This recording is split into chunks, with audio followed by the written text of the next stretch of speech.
নিচে আমরা কোরআনের কয়েকটি আয়াতে দেখি ঈমানের কথা বলার আগে আল্লাহ সৎ কাজের আদেশ অসৎ কাজের বাধা প্রদান করার কথা আল্লাহ উল্লেখ করেছেন। যেমন আল্লাহ রাব্বুল আলামিন বলেন কোরআনের মধ্যে কুনতুম খায়রা তা'মুরুনা বিল মা'রুফ ওয়া তানহাউনা আনিল মুনকার ওয়া তু'মিনুনা বিল্লাহ।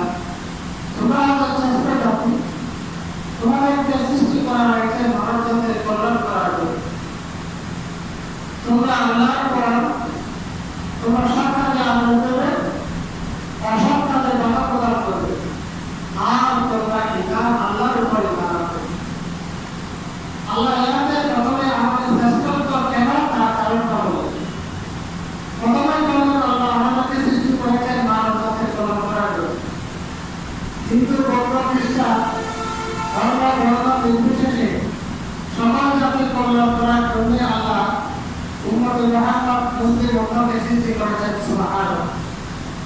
এরপরে আল্লাহ বললেন তোমাদের শ্রেষ্ঠত্ব হচ্ছে তোমরা মানুষকে সৎ কাজের আদেশ দেবে, অসৎ কাজে বাধা প্রদান করবে। তিন নম্বরে আল্লাহ বললেন যে তোমরা আমার উপর ঈমান আনবে। ঈমানের কথাটা আল্লাহ এখানে আছে সৎ কাজের আদেশ দেওয়া, অসৎ কাজে বাধা প্রদান করার পরে বললেন তোমরা আল্লাহর উপর ঈমান আনবে। সুবহানাল্লাহ।